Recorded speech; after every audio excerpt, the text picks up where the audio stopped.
I suppose it's true what they say about old men and their habits. Mine, for the last 50 years, has been the truth.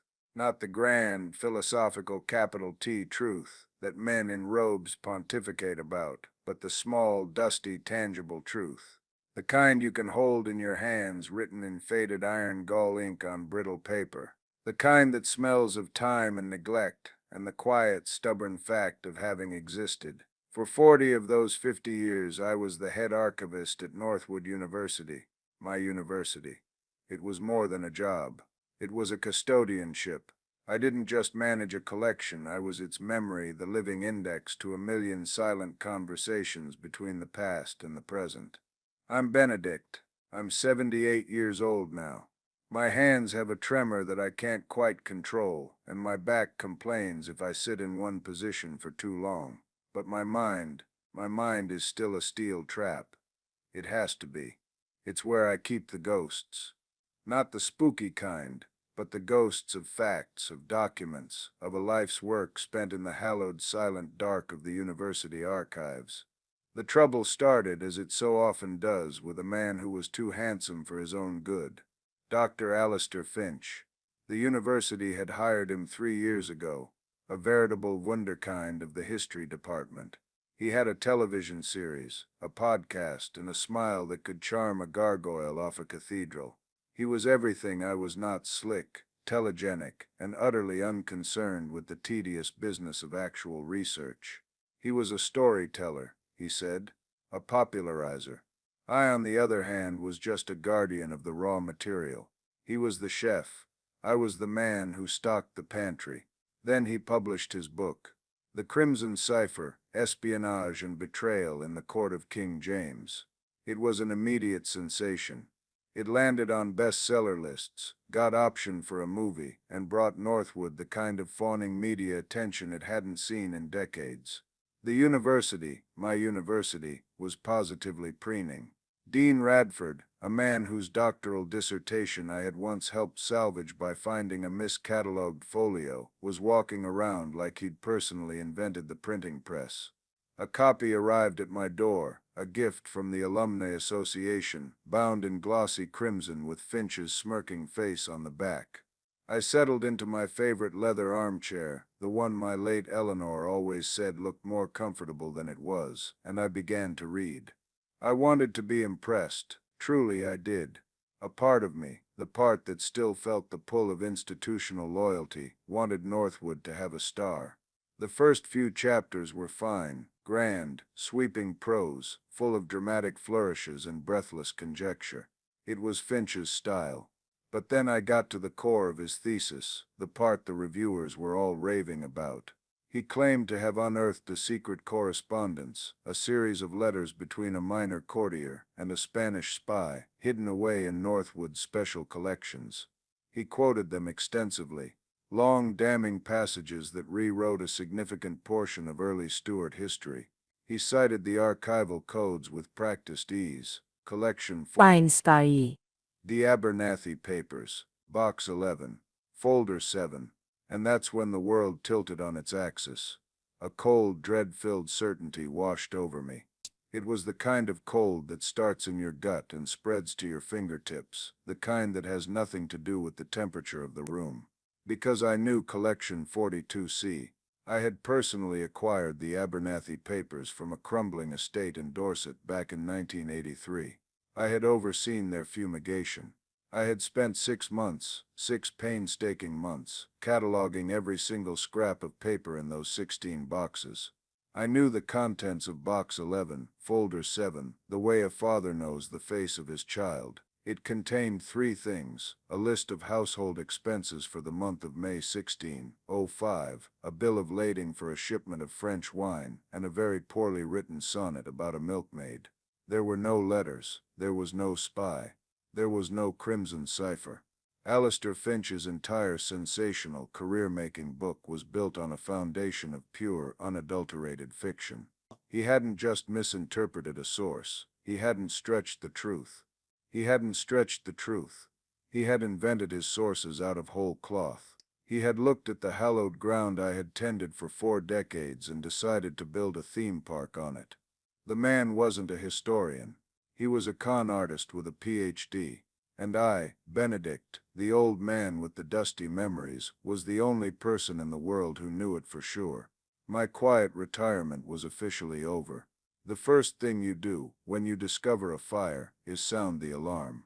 You trust the system. You trust the people in charge to do the right thing. It's a quaint notion, I know, but 40 years of institutional life drills it into you. So I did the proper thing.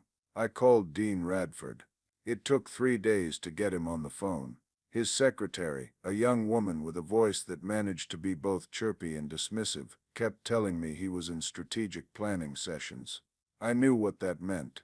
It meant lunches with potential donors, interviews with glossy magazines, victory laps for the triumph of the Crimson Cipher. When he finally called me back, his voice was thick with bonhomie, the condescending warmth of a busy man, indulging an old pensioner. Benedict, so good to hear from you. I trust you received your copy of Alistair's book. A triumph, isn't it? An absolute triumph. Puts Northwood back on the map. I took a breath. I kept my voice level, the same calm, factual tone I used when explaining a document's provenance to a skeptical graduate student. Arthur, I said, using his first name to remind him that I knew him before he was a dean. There's a problem with the book, a serious one. The primary sources he cites for his central thesis, they don't exist. There was a silence on the other end of the line. It was not a contemplative silence. It was the flat, dead air silence of a man whose pleasant afternoon has just been interrupted by an unwelcome truth. "What are you talking about, Benedict?" he said, the warmth evaporating from his voice replaced by a brittle edge of irritation. "The letters from the Abernathy papers," I explained patiently. "Collection 42C, Box 11. They are not in that box. They are not in any box. I cataloged that collection myself. I know every page of it. They are fabrications." I could practically hear him shaking his head, the pitying smile forming on his lips. "Benedict," he said, his voice now dripping with a sort of weary condescension. "You've been retired for what? 8 years now? Collections are reorganized. Finding aids are updated. Perhaps you're misremembering." Misremembering? The insult was so profound, so dismissive of my entire life's work, that it left me momentarily speechless. I had spent 40 years building a reputation for meticulous, almost fanatical accuracy. My memory for the collection was legendary in the library system. I could tell you the watermarks on the stationery of a 19th century shipping magnate from memory. And he was asking if I was misremembering. "Arthur, listen to me," I said, my voice tighter now. "This is not a matter of memory. This is a matter of fact. The documents are fraudulent. Alistair Finch has committed a catastrophic breach of academic integrity. The university needs to launch an immediate investigation." "An investigation?" He actually laughed. It was a short, sharp, ugly sound.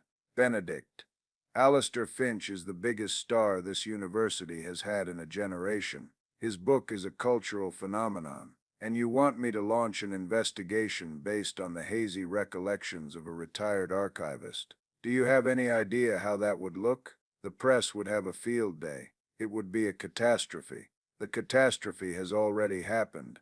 I shot back, my own anger finally flaring. "The catastrophe is that the university is celebrating a fraud. Its reputation is being built on a lie. Don't you care about that?" "What I care about," he said, his voice turning to ice, "is the health and prosperity of this institution. Alistair's success is our success. I'm sorry, Benedict, but I think this sounds like a case of professional jealousy. It's sad to see, but it happens. Men of a certain age, they can't stand to see the next generation succeed." And that was it, the final killing blow. Not just a dismissal, but a psychoanalysis. I wasn't a professional raising a legitimate concern. I was a pathetic, jealous old man, lost in my dotage. He had erased my 40 years of service, my unimpeachable record, my very identity as a scholar, in a single cruel sentence. "I see," I said softly. "Thank you for your time, Dean. I hung up the phone before he could offer any more of his infuriatingly insincere condolences. I sat there in the silence of my study, the receiver still cold in my hand. The betrayal was a physical thing, a weight in my chest. It wasn't just Finch's fraud. That was the act of one dishonest man. It was the university's complicity. It was Radford's casual, brutal dismissal. He hadn't even offered to look. He hadn't asked for a single piece of evidence. He had simply weighed my 40 years of integrity against Finch's celebrity, and found me wanting. The institution I had loved, the place I had considered my true home, had revealed itself to be nothing more than a corporation chasing prestige, a hollowed-out shell where the truth was a commodity to be bought and sold. I looked around my study. Books lined the walls from floor to ceiling. On my desk were my own personal copies of Finding Aids, microfilms, and catalogs I had duplicated over the years. It was a habit born of paranoia and perfectionism, a desire to have a piece of my life's work with me, even in retirement. Eleanor used to tease me about it. "Bringing your work home with you, Ben?" she'd ask with a smile. "You'll wear out the carpet between here and the archives." I remembered her then so vividly. Eleanor had been a professor of classics. She believed in the rigor of the text, the sanctity of the source. She would have been incandescent with rage at what Finch had done. She would have been heartbroken by what Radford had done. Her memory was a steadying presence in the room, a reminder of what we had both believed in. We believed that scholarship was a sacred trust. In that moment, something inside me shifted. The hurt, the shock, the grief. They began to cool and harden into something else, something cold and sharp and absolutely clear. Resolve. Radford thought I was a doddering old fool. Finch thought I was an irrelevant fossil, a dusty guardian of a tomb he could plunder at will. They thought I was powerless. They had made a grave miscalculation. They had forgotten who I was. I wasn't just an archivist. I was a scholar of archives. I knew the system because I had built parts of it. I would not leak this to the press. A media circus was Finch's home turf. He would twist it, spin it, paint me as a crank. He would use his charisma as a shield, and the university would back him up. No, that was not my way. My way was quieter. My way was more thorough. I looked at the glossy crimson book on my coffee table. I looked at the rows of my own research materials on my shelves. A plan began to form. Not a hot-headed scheme of revenge, but a cold, meticulous strategy of demolition. It wasn't about revenge, I told myself then. It was about correcting the record.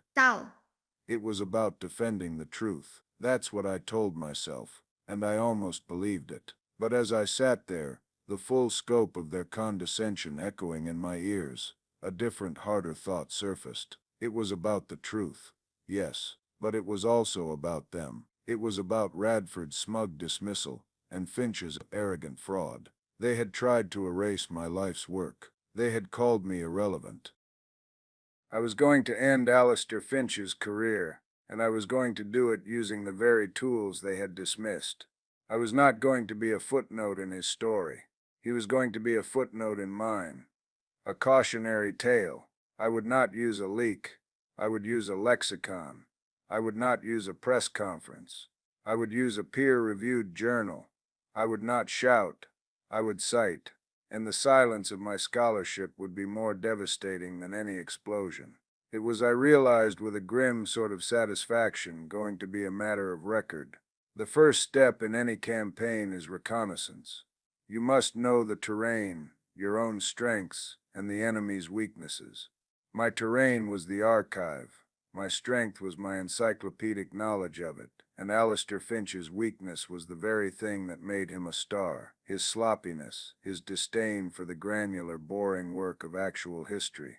He was all glittering superstructure and no foundation. I intended to prove, with geological certainty, that his entire edifice was built on air. My study became my war room. For years it had been a place of quiet reading and reflection, a comfortable harbor in the sea of retirement. Now it was a forensic laboratory. I pushed aside the novels and biographies and began to assemble my arsenal. I had my own copies of the Northwood Special Collections catalogs, printed out over the decades.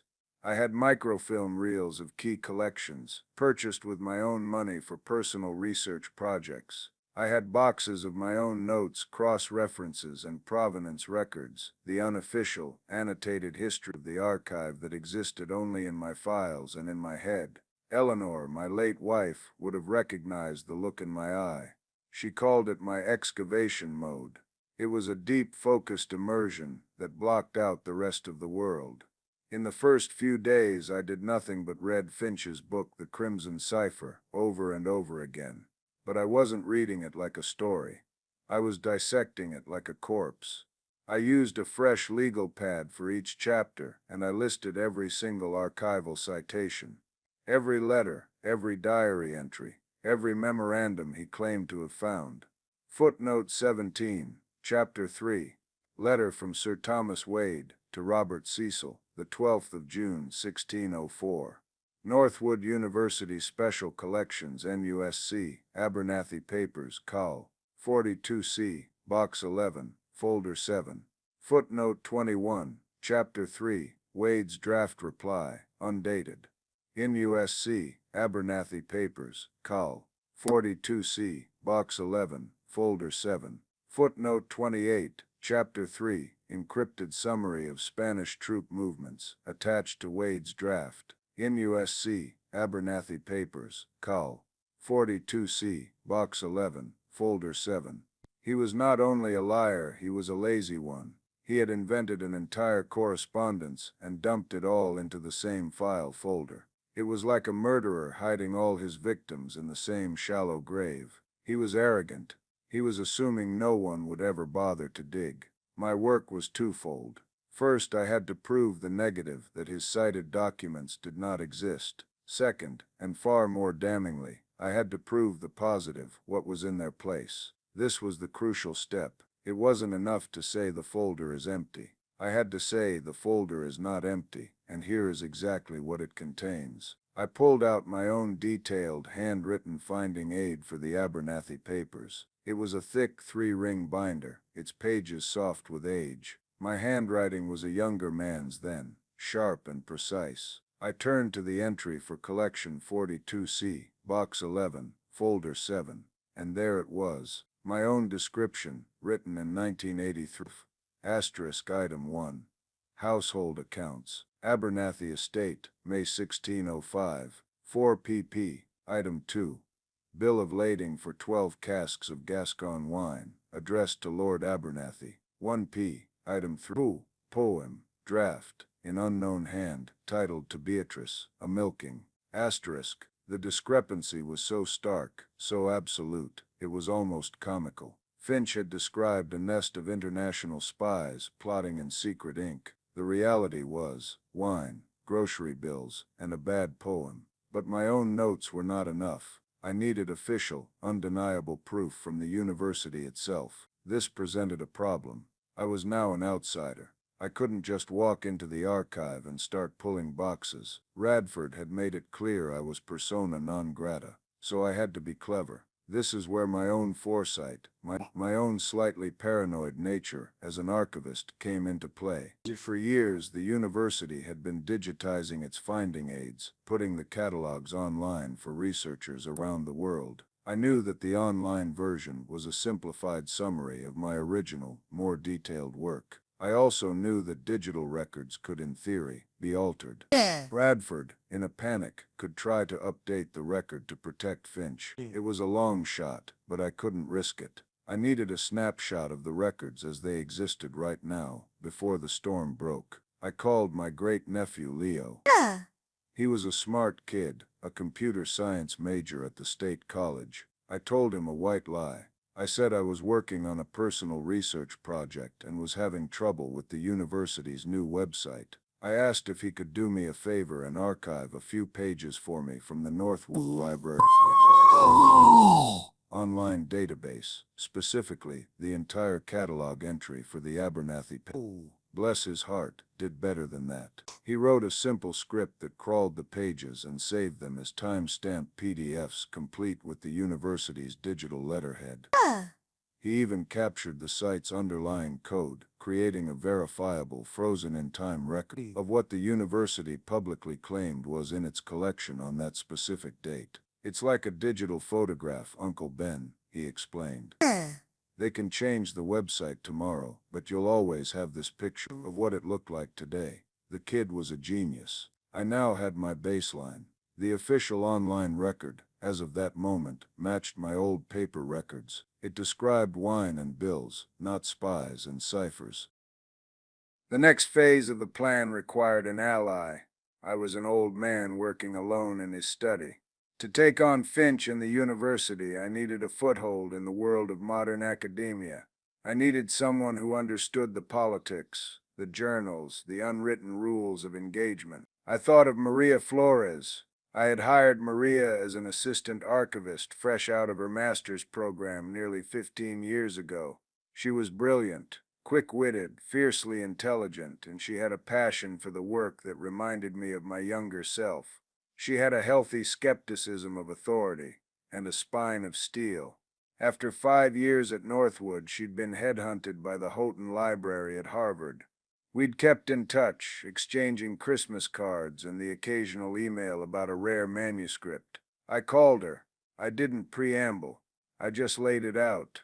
The book, the fake sources, my conversation with Radford. I told her everything. She was silent for a long time after I finished. I could hear the faint hum of a computer in the background. "Ben," she said finally, her voice low and serious. "This is dynamite. Are you absolutely 100% certain?" "Maria, you know me," I said. "Am I ever less than 100% certain about the collection?" She laughed, a short, sharp burst of sound. "No, you're not." "Okay. So what's your plan? You can't go to the press. Finch will eat you alive. He'll paint you as a senile old rival." "That was Radford's term, more or less," I said dryly. "No, not the press.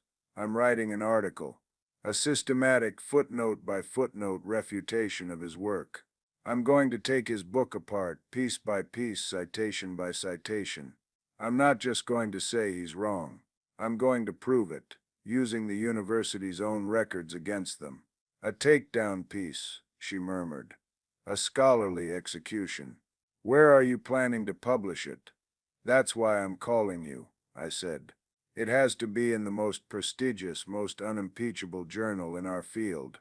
It has to be a place where the verdict will be final. It has to be the Historical Review." There was another pause.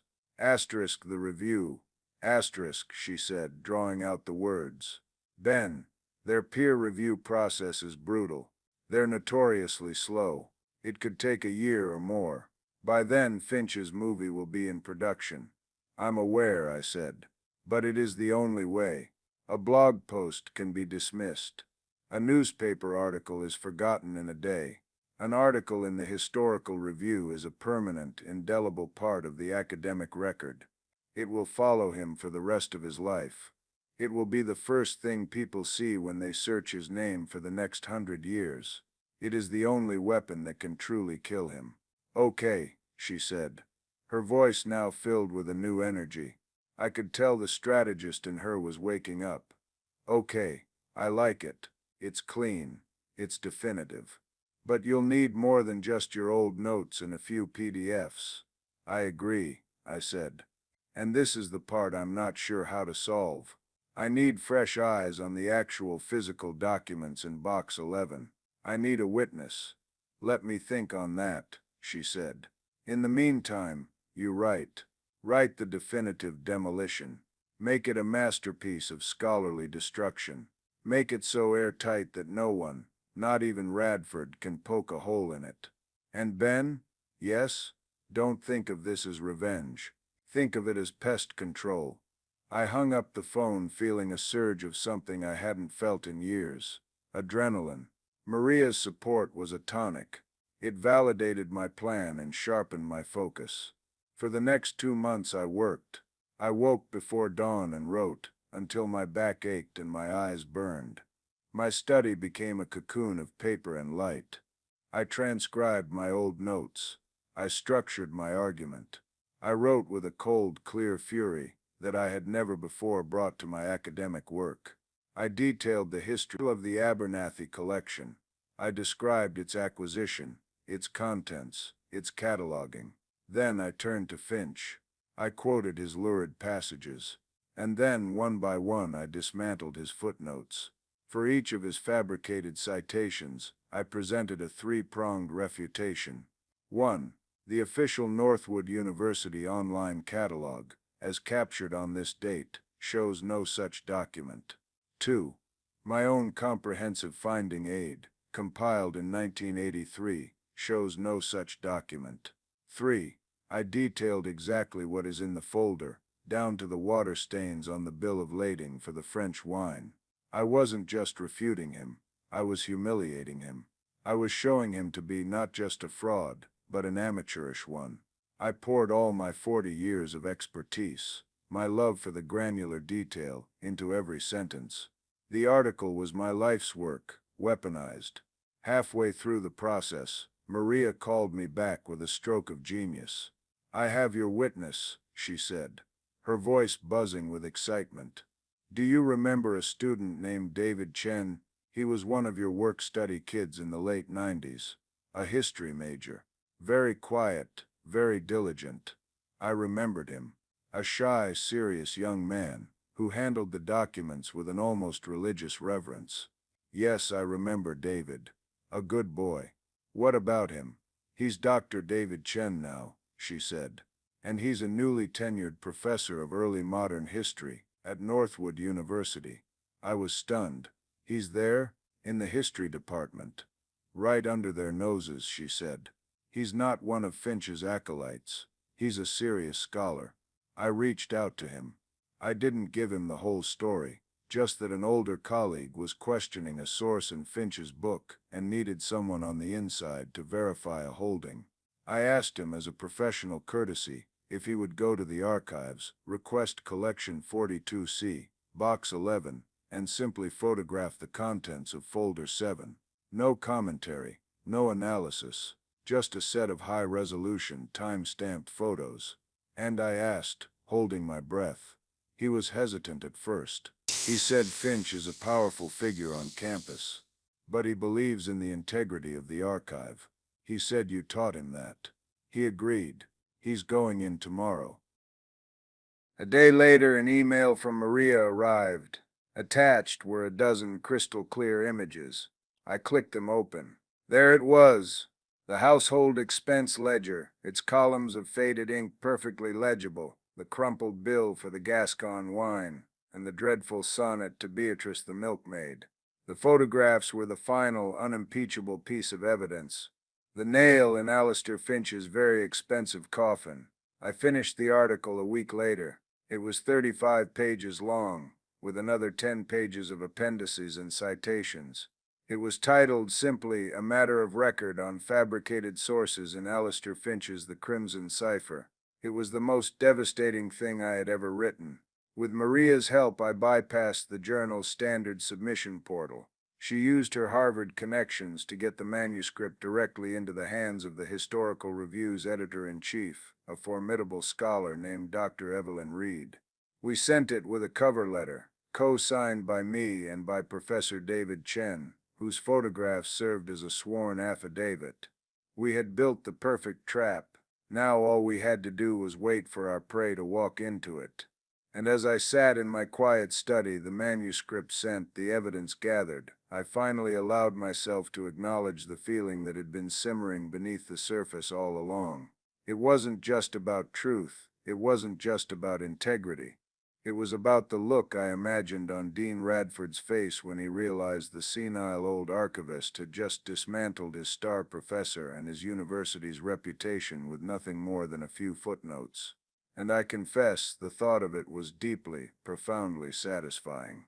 The period after sending the manuscript was a strange sort of limbo. The world continued to celebrate Alistair Finch, ignorant of the academic guillotine being sharpened in the background. He was on the cover of the university's alumni magazine, grinning, holding his crimson-bound book like a holy text. There was a glowing profile of him in a national newspaper, hailing him as the man who made history sexy again. I read it all with a calm, almost serene detachment. It felt like watching a film where I already knew the ending. Every fawning quote, every new accolade, was just another measure of the height from which he was about to fall. My life returned to its quiet rhythm, but with an undercurrent of intense anticipation. I tended my small garden, I did the crossword puzzle. I had my weekly chess game with my neighbor, Robert. But part of my mind was always elsewhere, waiting for an email, a phone call, a sign. Maria became my sole link to the outside world of this silent war. She would call me with cryptic updates. Calls. The package has been received, she told me a week after we sent it. Reed is reading it herself. She's not delegating. Dr. Evelyn Reed, the editor of the Historical Review, was a legend, a titan in the field of historiography. Her opinion alone could make or break a career. For her to be handling it personally meant she understood the gravity of our claim. A month later, Maria called again. Her voice was tense. "It's gone to peer review," she said. "Reed has selected 3 anonymous readers, senior people. She's moving it through a fast-tracked confidential process. This is serious, Ben. They're taking it very, very seriously. Peer review is the crucible of academic publishing. Your work is sent to anonymous experts in your field who are tasked with tearing it apart, finding every flaw, every weakness.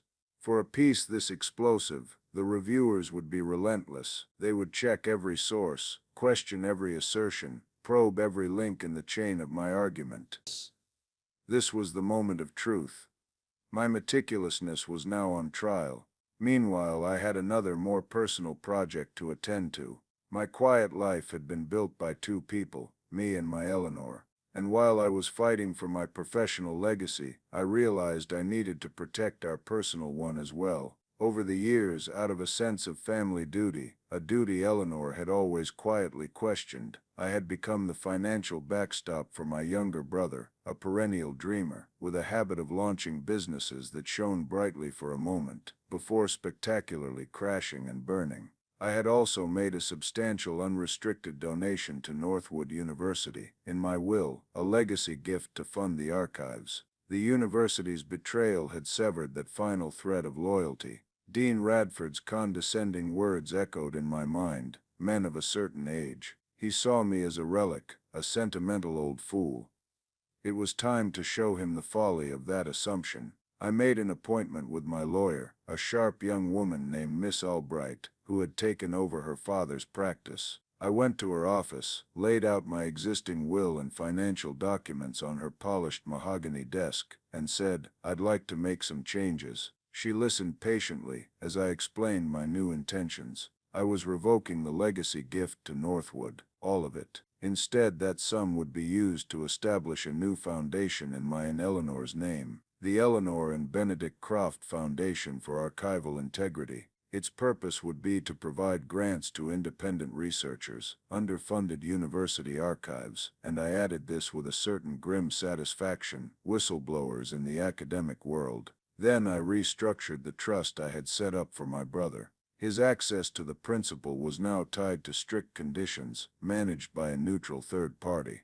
No more blank checks for his latest vision. It wasn't about punishing him, it was about protecting what Eleanor and I had built from the carelessness that both my brother and my former university had shown. Miss Albright drafted the new documents with brisk efficiency. Signing them felt like bolting a door that I should have locked years ago. It was a quiet act of liberation. It wasn't about revenge, until it was. That phrase kept coming back to me. My actions felt less like anger, and more like a simple logical realignment of the world according to facts. The university did not value integrity, so it would not receive a legacy dedicated to it.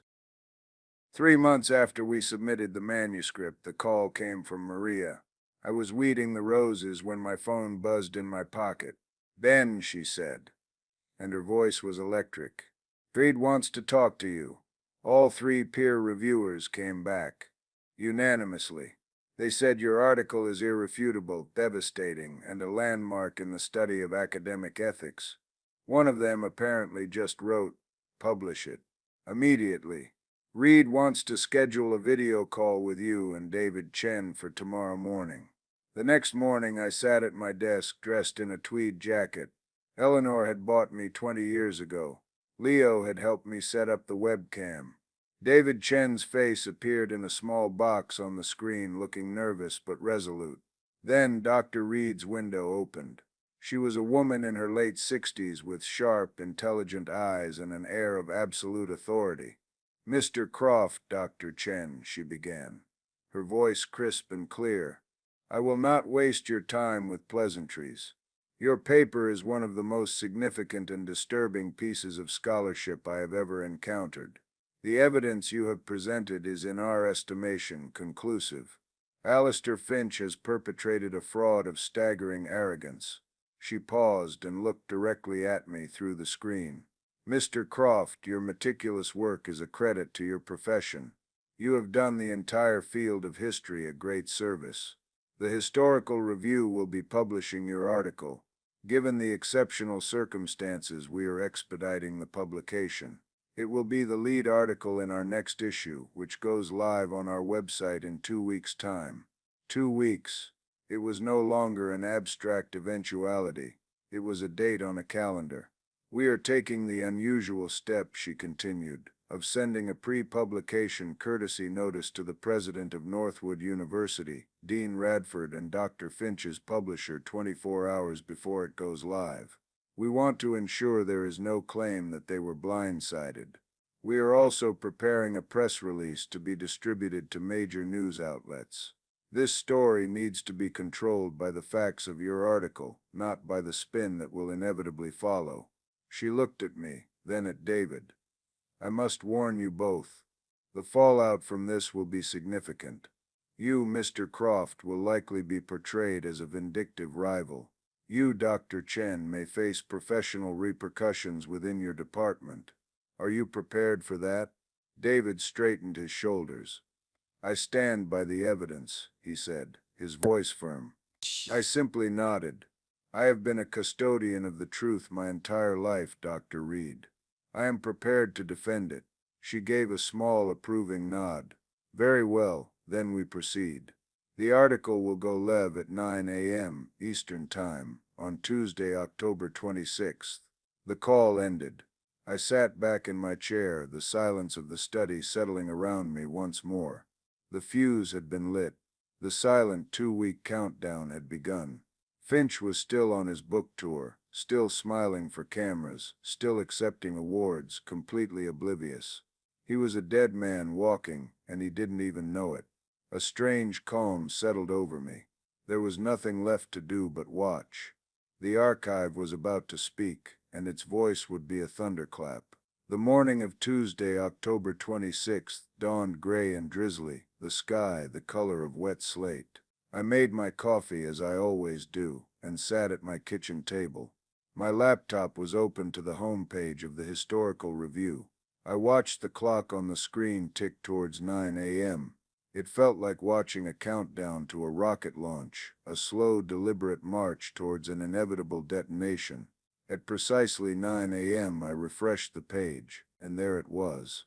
The new issue. At the very top, in bold, stark letters, was the title of my article, "A Matter of Record on Fabricated Sources in Alistair Finch's The Crimson Cipher," by Benedict Croft. I clicked on it. The page loaded, clean and academic. My words, my footnotes, my cold, methodical demolition of Finch's life's work were now public. A permanent, unerasable part of the historical record. I had taken a lifetime of quiet, painstaking work and forged it into a spear, and I had just thrown it, with all my might, into the heart of a fraudulent empire. I closed the laptop. I didn't need to read it again. I knew it by heart. I took my coffee out to the small, covered porch in my backyard and sat, listening to the rain tap against the roof. The silence was the point. My work was done. The noise was about to begin, but it would be happening elsewhere. The first tremor hit around 10:30 a.m. It was an email from Maria. The subject line was just a single word. "Wow." The body of the email was a link to a blog run by a prominent academic historian. The headline read, "A Bomb in the Archives, Finch's Crimson Cipher, Accused of Massive Fraud and Stunning Review Exposé." The academic world, small and intensely networked, was reacting with lightning speed. By noon it was clear this was not just an academic story. Dr. Reed's press release had done its work. Major news outlets had picked it up. The New York Times, The Guardian. The story was compelling. The celebrity historian and the quiet archivist who brought him down. They were framing it as a David and Goliath story, which I found ironic. I had never felt less like David. I felt like an old, tired lion who had finally been provoked into using its claws. My phone, which had been silent for months, began to ring. I didn't answer it. I let the machine pick up. News reporters. Producers from talk shows Finch had been on just weeks before. The Alumni Association no doubt bewildered. The calls were a rising tide of panic and confusion from the outside world. The call I was waiting for came at 2:15 p.m. The caller ID showed Northwood University. I let it go to the machine, and I turned up the volume. Dean Arthur Radford's voice filled the room, and it was a voice I had never heard before. The smooth, condescending confidence was gone, replaced by a raw, ragged panic. "Benedict? Benedict? Pick up the phone. I know you're there. We need to talk about this article. There has been a terrible misunderstanding, a terrible, terrible mistake. You can't just do this. We need to issue a joint statement, clarify things. Benedict, please." I listened to his pleading and I felt nothing. No triumph, no pity, just a vast, cold emptiness. He wasn't apologizing. He wasn't admitting fault. He was trying to do damage control. He still didn't get it. He thought this was a negotiation. He was a man trying to bargain with an earthquake. The next call, an hour later, was from Finch's publisher. A stiff, formal voice announcing that the Crimson Cipher was being immediately withdrawn from sale, pending a full internal review. All promotional events were canceled. The movie deal, the publisher noted with an audible sigh of frustration, was on indefinite hold. The beautiful, glittering machine that had been the career of Alistair Finch was grinding to a halt. I had thrown a single, perfectly crafted wrench into its gears, and the whole thing was shattering. Later that evening, Maria called. Her voice was a mixture of awe and excitement. "You're all anyone is talking about, Ben. Every history forum, every academic listserv. It's a firestorm. The consensus is absolute. You were right. He's finished." "And David Chen?" I asked, a pang of concern cutting through my detachment. "He's being hailed as a hero," she said. "A man of integrity. A few of Finch's sycophants in the department are trying to smear him, but they look like fools. The Dean of Arts and Sciences from a major West Coast university has already reached out to him to discuss potential opportunities. This isn't going to hurt him, Ben. It's going to make his career." I felt a wave of relief. The young man had taken a risk on my behalf, on behalf of the truth, and he was being rewarded for it. That felt right. That felt just. The most telling sign of the power shift came the next day. An email was forwarded to me by Maria. It was a statement from 3 of the country's most eminent historians, all of whom had written glowing jacket blurbs for the Crimson Cipher. In it they publicly and unreservedly retracted their endorsements. They stated that they had been deceived by a sophisticated and deeply cynical academic fraud, and they offered a profound apology to the historical community. They also offered their sincere admiration for the meticulous and courageous work of Mr. Benedict Croft. It was a total capitulation. The academic establishment was not just abandoning Finch, they were actively turning on him. They were closing ranks, not around their fallen star, but around the principle he had violated. They were choosing the archive over the celebrity. I sat in my study, the gray light of another rainy day filtering through the window. The phone had finally stopped ringing. The world was dealing with the mess I had made. The power was no longer in Finch's charisma or Radford's institutional clout. It was here, in this quiet room, with me. I had held the truth in my hands for 40 years, and when they tried to deny it, I had simply opened my hands and let it fall, and its weight was crushing them. It wasn't about revenge, I told myself again, a little less convincingly this time. It was about gravity, and Alistair Finch was finally feeling its pull. For a week, the world outside my quiet house churned. The university, after a fumbling attempt to release a statement about differing scholarly interpretations, was forced by public ridicule and overwhelming pressure from its own faculty to announce that Alistair Finch was taking an indefinite leave of absence. Everyone knew what that meant. It was the academic equivalent of being put on an ice floe and pushed out to sea. His portrait was quietly removed from the history department's hallway. His classes were reassigned. It was a slow, bureaucratic erasure. The community I felt I had lost, the global community of true scholars, had in a strange way returned to me. I received emails from historians I had admired from afar for decades, from archivists in other countries, all expressing their gratitude and respect. They didn't see me as a jealous old man. They saw me as a defender of the faith. It seemed the only people who thought I was a senile fool were the ones who stood to profit from a lie. Then one evening, as I was washing my dinner dishes, there was a knock at my door. It wasn't the tentative rap of a delivery person, but a firm, insistent knock. I dried my hands, a sense of weary inevitability settling over me. I knew who it was. I opened the door, and there he stood, Alistair Finch. The man on my porch was a ghost of the celebrity I had seen on television. The charismatic smile was gone, replaced by a tight, desperate line. His expensive suit was rumpled, his face was pale and puffy, and his eyes were shot through with a mixture of rage and raw panic.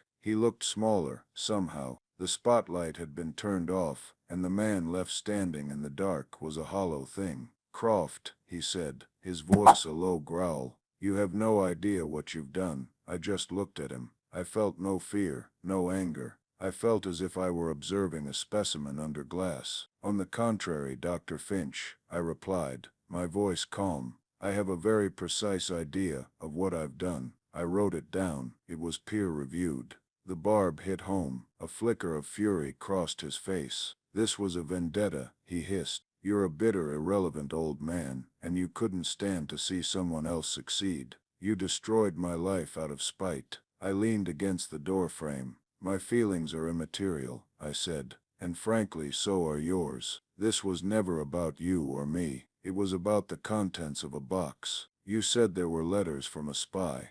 There was only a bill for wine and a bad poem. One of us was telling the truth, and one of us was not. It really is as simple as that." He stared at me, his mind clearly unable to process this. He lived in a world of narrative, of spin, of charisma. He couldn't grasp a world of simple binary fact. "But the story," he stammered. "It was a brilliant story. People loved it. You wrote a novel, Dr. Finch, and you sold it as nonfiction," I said. "You didn't just lie in a book. You desecrated a place of truth. You stood in a library, a place built on the foundation of verifiable fact, and you treated it like your own personal fantasy world. You assumed no one would ever check. You assumed the guardians of that world were all either dead, stupid, or like me, simply too old and irrelevant to matter." I paused, letting the words hang in the damp evening air. "You made a critical error. You forgot that the archive has a memory, and you forgot that for 40 years I was that memory. I was always there. I was always watching." He seemed to shrink before my eyes. The last of his bluster deflated, leaving only a desperate, pleading man.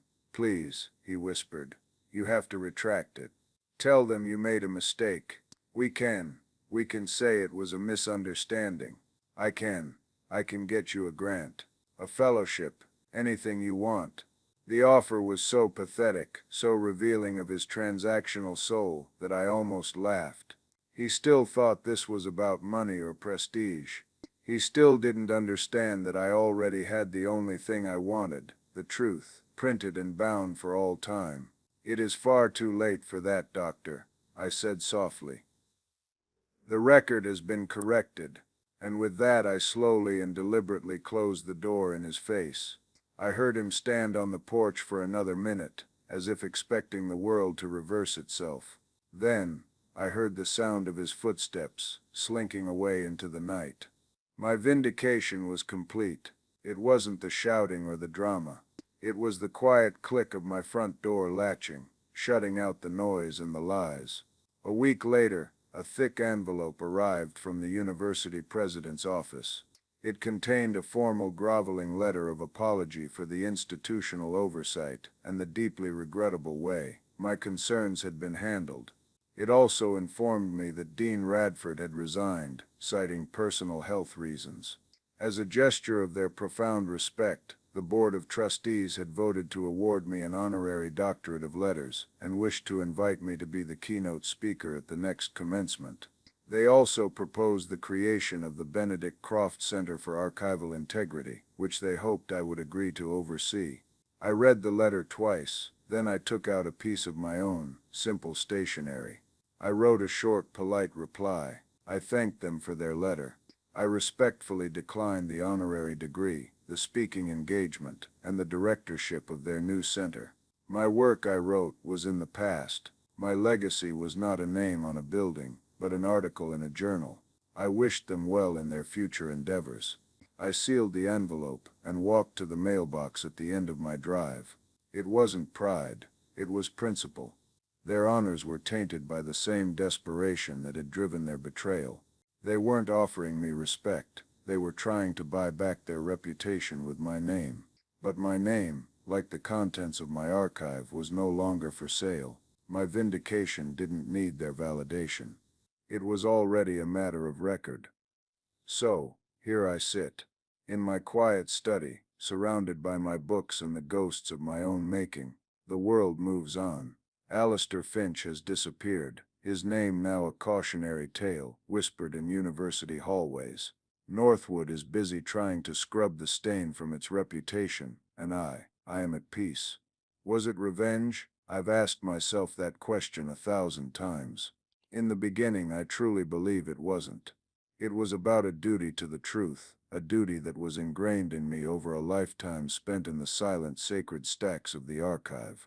But when I was dismissed, when my life's work was casually tossed aside for the sake of fame and money, something harder took root. It's a difficult thing to admit, even to myself, but yes, in the end, it was about revenge. It wasn't a hot, passionate revenge, but a cold, calculated one. The revenge of the overlooked, the underestimated, the revenge of the man who keeps the records. There's a lesson in all of this, I suppose. It's a lesson about the world we live in, a world that is so often dazzled by the shiny and the new, by the charismatic storytellers who weave compelling fictions. We love a good story, but we cannot forget that beneath the stories there are facts. There is a bedrock of truth, however tedious or unglamorous it may seem, and that truth needs its guardians. It needs its keepers, its archivists, its librarians, its quiet, stubborn defenders who believe in the simple power of what is real. You might find yourself in a similar position one day. You might feel overlooked, invisible. You may have a truth that no one in power wants to hear. They might call you old, or out of touch, or irrelevant. They will count on your silence. They will count on your resignation. My advice to you is this: do not mistake your silence for powerlessness. Your power lies in what you know. It lies in your integrity, in your mastery of your own small corner of the world. Don't try to fight them on their terms. In the noisy arenas of public opinion, fight them on your own ground. Use your own tools. For me, it was the footnote. For you, it might be something else. A line of code, a balanced ledger, a perfectly crafted gear. Find the truth, document it with relentless precision, and then present it to the world, calmly and without fanfare. You will find that the truth has a weight all its own. And sometimes, that weight is enough to bring empires crashing down. Don't let anyone tell you that you're just a footnote in their story. Sometimes, the footnote is the most powerful part of the whole book. Thank you for listening.